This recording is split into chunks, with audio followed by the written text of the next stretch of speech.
completed that and in that year. So again, the schedule change will return us to two peak vehicles a day, which will be a really positive benefit to all of CAT ridership. The Title VI equity analysis document is also complete. And in this case, there are no adverse impacts because the service is going to provide a positive increase sheriff's orders to minorities for the application. We held public meetings back in May and in August. And we're just very pleased to present the service improvements to the committee. In addition to that, we also have grant application submissions for 5339C and 5307H. These are competitive grant applications to FDA for assistance with Ferry fleet replacement, low no emissions acquisitions, infrastructure, and hazard management. During the summer of 2022, the FDA released two NOVOs or notice of funding opportunities under their competitive grant programs for ferry boats and competitive and running emissions. They are due in early September, and we are developing and submitting applications for the following FDA grants opportunities. The Section 5339 is the low or no emissions vehicle program. Provides assistance for ferry projects that support low and zero emission vehicles. We're going to apply for funding to continue our electric bus conversion, which includes additional electric fleet and related infrastructure. And then Section 5307H, the ferry boat competitive program provides funds for ferry vessels, facilities, and infrastructure, and CAP will be applying for funding to purchase fleet additions and also for replacements for various services, including hazard mitigation. One of the things that we're going to be looking at there is particularly sort of the lessons learned from the sinkhole incident and the particular impact of that some of our ferries with the dock and the long dock ramps there and the resiliency that we needed in that. So we are currently coordinating with SAMI in order to finalize our grant submissions and our company work to match. So that is the two items that are on. And then we also move on to any questions. We'll move on to the planning update. And yeah, I'm going to bring that up on the screen.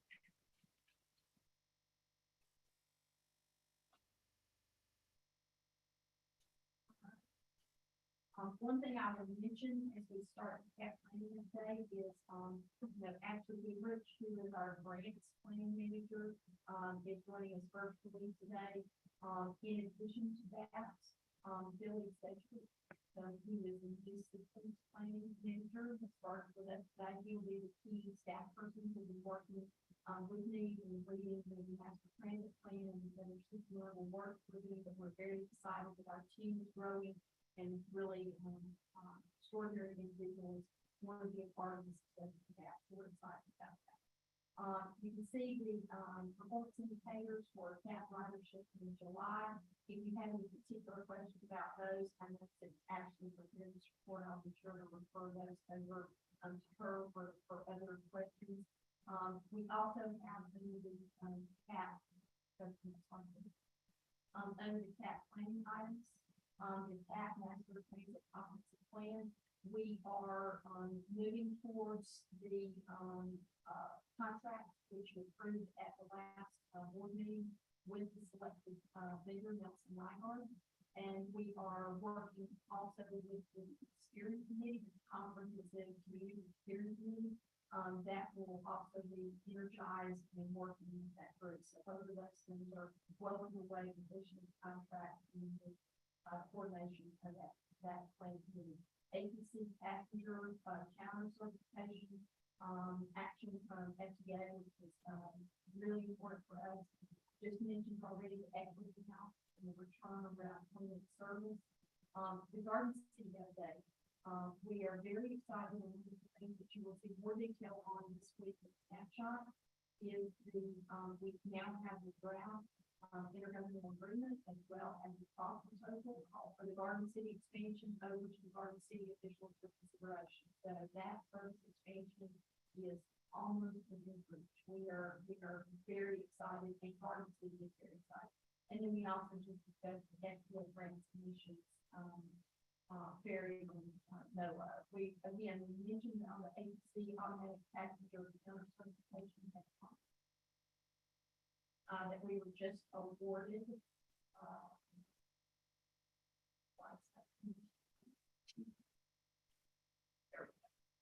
We were awarded the FBA DCD certification from FY 22 to FY 25 on August 1st. Big event for us, that's important. Next slide.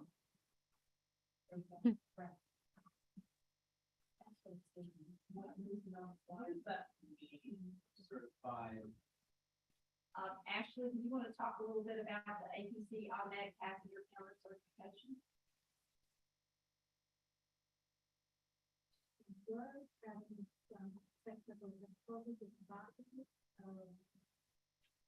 it's just a minute and we'll come back to that, but she really has to take the technical detail on that, but I'll talk to the general issue. So the next slide, let's go to this, is the Route 28 equity analysis. Again, this will be very welcome to the community, major service change to water Route 28. Very positive, the captain mentioned 2 public meetings that we held, and will be expanded back to 1 hour service frequency with 2 peak vehicles daily by possible. So again, that is one that you should see a lot of very positive feedback from the community. Next up, next slide. And that changed at the start of COVID. Yes. Or during that time from the first slide. Chad Mary training has continued, as I mentioned earlier, to work with our city to expand service on State Route 21 without city funds. We are, as I said, we are working on an intergovernmental agreement. And we provided the draft of that to Garden City, and you also get a copy of the snapshot as well as the cost per stop and the cost for operations. And they are working on all of those as a part of their budget process. Next slide. We're going to yes, sir. Which town, Garden City, how far out is that going? I'll have to get that information for you when we get to Director Allen. Next slide, please. On the Ferry grants update, several items. We mentioned the Ferry formula funds for FY 22 have arrived and they're twice the normal amount, which is great. There's no doubt that there's the federal funds that are being pushed out into the transportation program. The competitive Ferry grant application is underway. Ms. Goodrich and our planning grants manager is working vigorously on all of our applications, and we mentioned the 2 applications earlier, and you can do not September 6th. Okay, next slide. And then let's skip that one for a moment and go on to the monthly ridership report. We got a monthly ridership report with the system-wide passengers per hour increase from 8.5 in July 2021 to 11.7 in July 2022, so just over a 37% increase year over year. Hopefully that was expected, given where we are in COVID. The ridership report is now calculated by that automated passenger or automatic passenger counter system. Again, that's an important part of being able to certify our data that goes into the PPD, which is also the thing that funding and all those kinds of things are based upon. And again, if Ashley is able to speak to that now, she can get more information about that. Our electric buses began service on April 22nd, 2022. I want to mention that this week in particular, our last couple of weeks, we've been having a variety of different issues with the electric buses.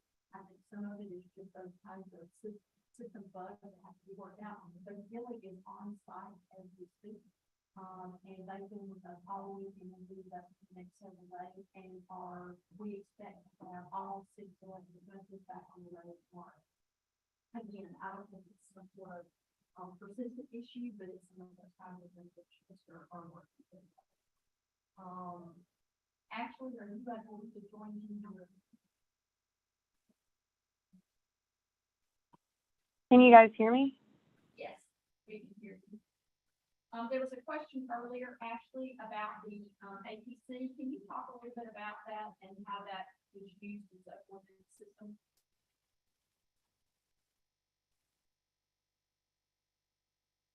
Can you repeat the question, because I'm not hearing it? It's very faint. Can you talk a little bit about the APC and the APC certification and what that means for the system?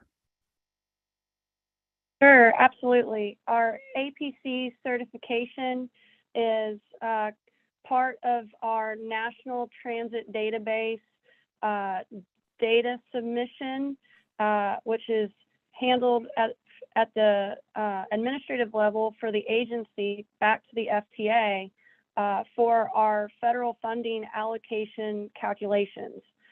In short part, due to the fact that we are federally funded, we submit data submission and reports on a regular basis and an annual basis, for which then the FTA calculates through the NTD, which is the transit database.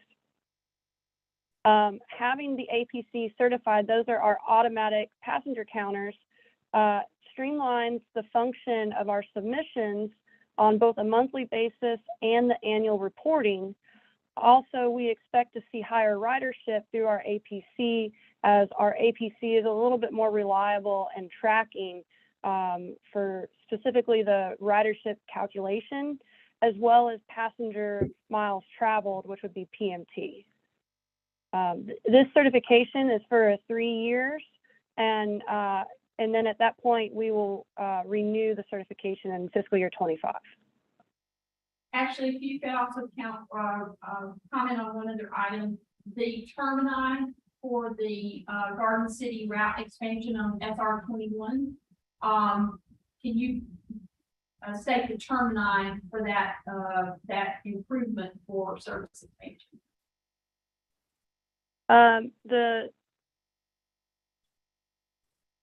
I'm sorry, the termini is what you're asking about?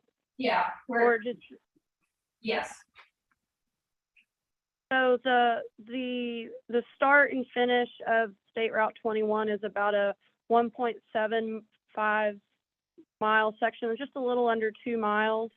And essentially we'll have stops starting from, I would say, State Route 21 and Brampton, and that's going to go all the way up to Smith Avenue. Essentially, there's a gap where through that section of the corridor, you're going to get almost to north of Smith, where the Cary Hilliard starts to come into play and the roadway widens out to be a little bit more of a highway section versus the traditional part in Garden City. There will be a stop located on each side of the street and 3 different segments through that corridor. Ashley, can you see the screen also? Can you see what's up on the screen right now? Yes, that would be the monthly ridership report. If you can walk through the monthly ridership report, then that will complete our planning report for this month. Sure. So for the month of July in 2022, we still are seeing year-over-year increases across all of our routes. However, I would say that from a month-to-month basis, the increase that we've seen over the past quarter in the spring is starting to level out, which you can see in the total of our passengers per hour. It's sitting at about 11.4 for core service and 11.7 for total service. We are still working to complete the summer service change, which will help a few of these routes be timed a little better for OTP, which should help with the ridership reliability. And then also as well, we're still looking at nice increases in our higher performing routes closer to our pre-COVID KPI. The KPI standard that we're looking for is 18 passengers per hour, for which the Route 7 Forsyth meets at 22.7, and the Route 14 Abercorn is about to meet at 17.3. Our Waters corridor is performing well, and we expect it to continue a little better once we put a second bus back on the Route 28 waters. The Route 31 skidaway is performing at 14.6, and the Route 11 Candler is actually has seen quite significant numbers, to which it's looking at about 5.5 in passengers per hour, and that's about where that route has set year over year prior to COVID.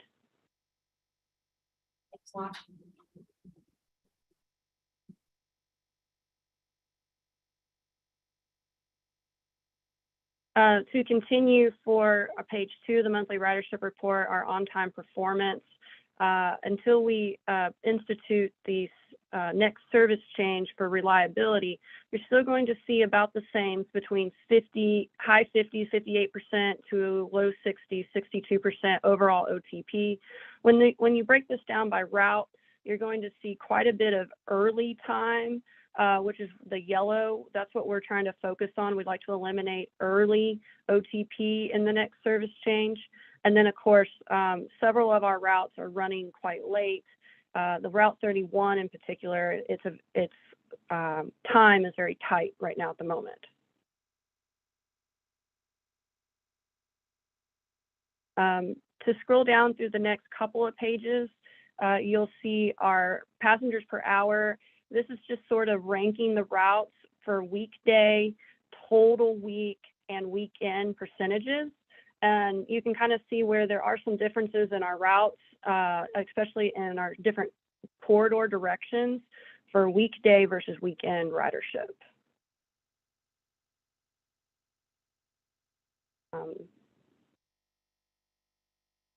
If to talk about our cost per hour and our monthly passengers per hour on all routes, the first chart has been updated for fiscal year 23. Typically, we compare the total ridership over about a 24-month period in this graph. So the update that you'll see here is that you'll start to see fiscal year 23 come through in the graph, and we hope to see increased ridership in fiscal year 23 to reflect the increase that we've had over the last 6 months in fiscal year 22. To talk about our cost per passenger on core routes, this number has seemingly, it has decreased from where we were prior through the pandemic, but it is holding steady at around $11 to $12 per hour, kind of seemingly in the middle at $11.65. And this is where our ridership really does play into this. The more ridership that we have, is particularly on our high-performing routes, then this number will drop down more significantly. That cost per passenger, then when we reflect by route, the 14 Abercorn, of course, is coming down to a passenger subsidy of the route per passenger costs $7.91 per ride. We, of course, charge a full fare of $1.50 per ride. The Route 31 is sitting at $9.14, as well as the 3B Augusta Avenue is sitting at $9.37. Our lowest performing route, the Route 20, Skidaway Coffee Bluff, is pretty significantly high. However, I will say that that particular route is only 1% of our total system hours, and it is considered a peak morning, peak afternoon part-time route.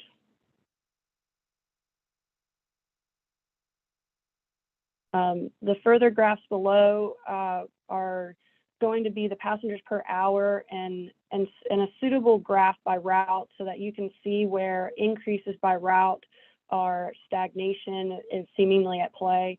So you can start to see where the Route 3, the Route 6, the Route 4 all have steady, consistent ridership with their KPI. If you scroll down, you can see where while low ranking, the Route 11 has increased its ridership. The Route 12 is also low in ridership to our core KPI, but holds steady. And you can also see the increase that we've seen over the last 2 quarters on the Route 14 Abercorn.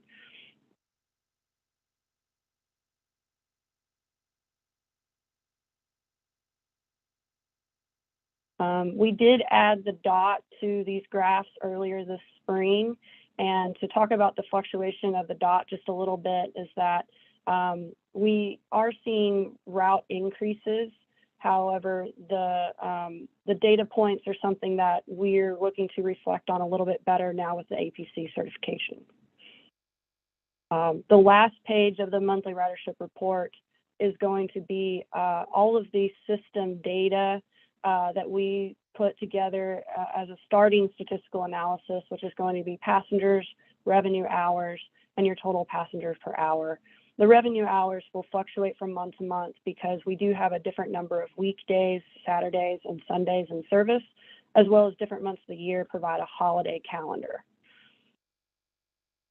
We would like to point out also that July would be the last, it will be the sort of the last of COVID from the previous year in 2021. And we now are looking at a full month of DOT service ridership in our statistics.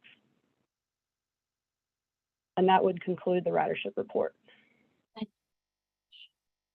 also like to ask Mario if you would walk us through the and for the director, did you have any questions for Ashley before we move on? Thank you, Ashley. Okay. Hi, directors. Thank you, Faye. So when we talked last month at the board report, we were talking about the wellness wall competition and some of the things that the communications team was doing for public outreach and then internally with our employees. So just very quickly, we have, let me make this full, I'm sorry. Well, that didn't work out. Oh, okay. So we have a winner. As you can see, this is Abby Edwards. And of course, our very happy and excited CEO, Faye. She was able to come in last week, I believe, and see the wall herself. She was able to get a feel of everything, and she also talked with Director Edminster on, some protocols and things of that nature. We have ordered the supplies. We're just waiting on all of it to come in. Some things came in last night and another item came in today. So we're really hoping, and I'm picking up some things after this meeting. So we're really hoping by Friday, we can have everything in, and hopefully Monday, she's super ready to get started and to be able to create this awesome mural. I did want to show you that after the CAT Art Committee chose, they wanted to change some things. And so you see on the left, you see the original and you see the updated version on the right of what was changed and the colors and the wording. But she is very excited, and we are also excited to get this mural up and going.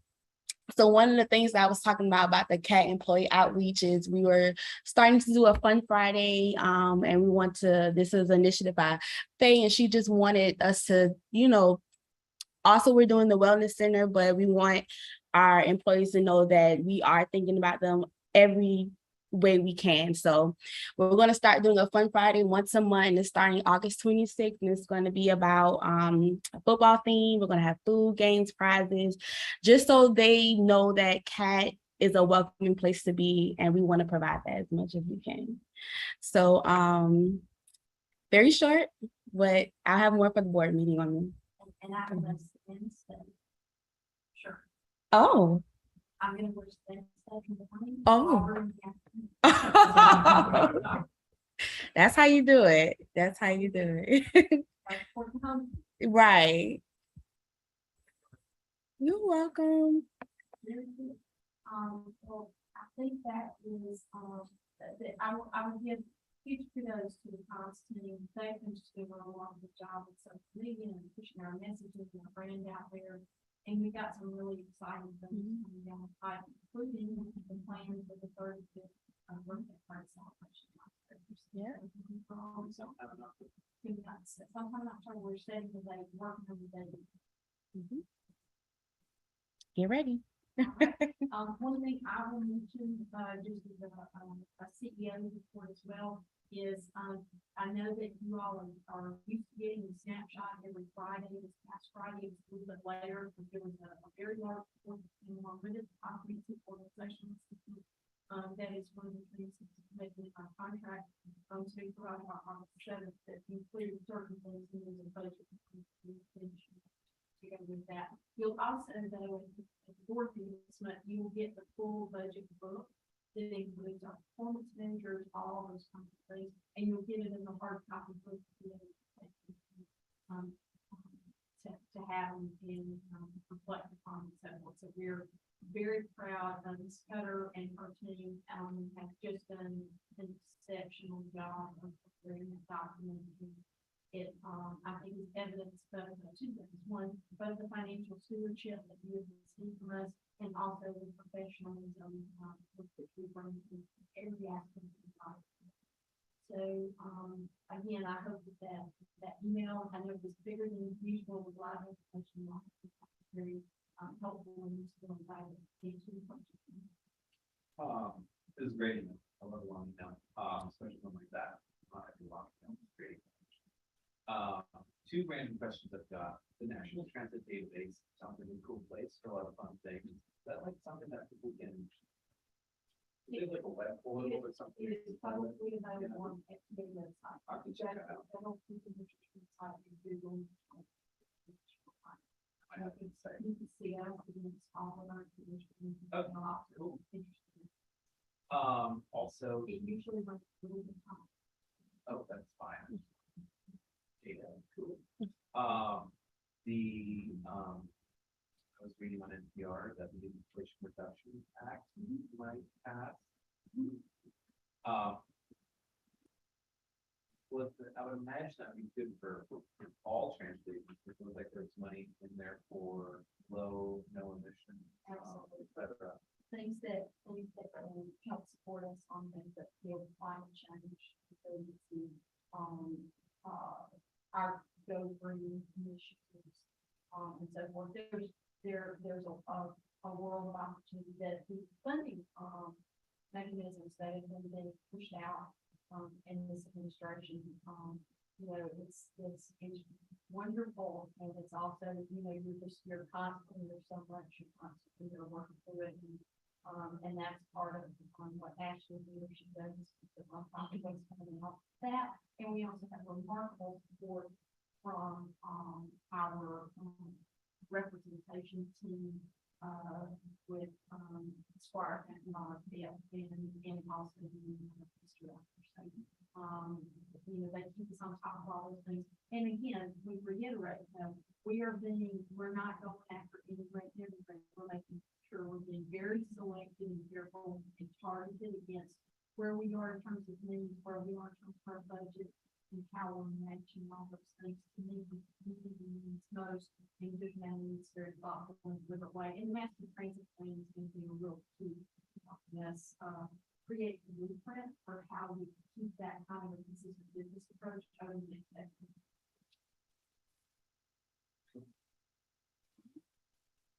That's all of our information for today. So we do have I think some items that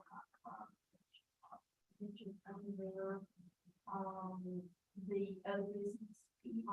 There will be 3 on-call task order contracts that we will be bringing before you to get approval to issue them. These are very traditional RFPs that will give us on-call task order services for project coordination, engineering, and design on-call and general planning. In the actual agenda item you will see at the board meeting, it also explains what kind of projects we have to create the need for those kind of services. But again, remember, these are on-call task order contracts. So we only spend money, we only give it to a task force when we have a project and we have a specific need for it. And the projects themselves, we are awarded for a project. Typically, the cost to be able to, for example, project manage or to do design, where they're going to be filled with those grants and that funding and that cost as well. That's smart. Absolutely, very exciting.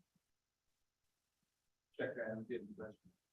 We have one question from the Garden City, I think. Yes. When will that idea even Right now, just in a draft form that, the Garden City is reviewing, our attorney, working on drafting it.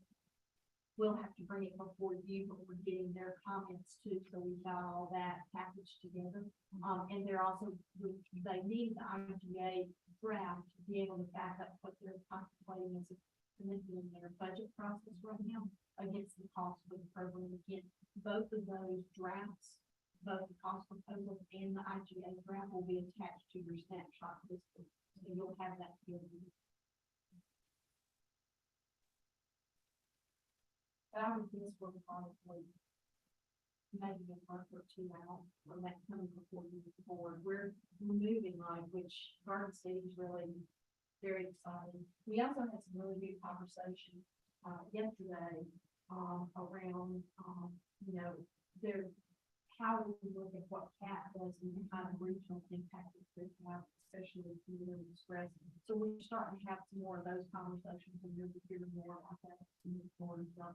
And, you know, I talked about the sort of 4 business lines, so there's the fixed route, and fixed route, and I would also have that micro comes into that, because I think the future of fixed route in the system on ours, how micro transit really helps to make sure that we're connecting and getting those services that don't necessarily always need full fixed route sort of experience. I think that's important. Of course, para is always critical. Our specialty services in terms of marines and ferries and the dot. And then lastly, this opportunity we want to have to develop Clear and Express for the large job centers that are happening both within Chatham County and around us. It just makes all sense of how we can help make sure we extend the life and capacity of the interstate, as well as the roads and so forth. Absolutely. And that's all we have for today, Greg. We're all good. All right, I'd like to adjourn the meeting and, thank you guys for. Thank you.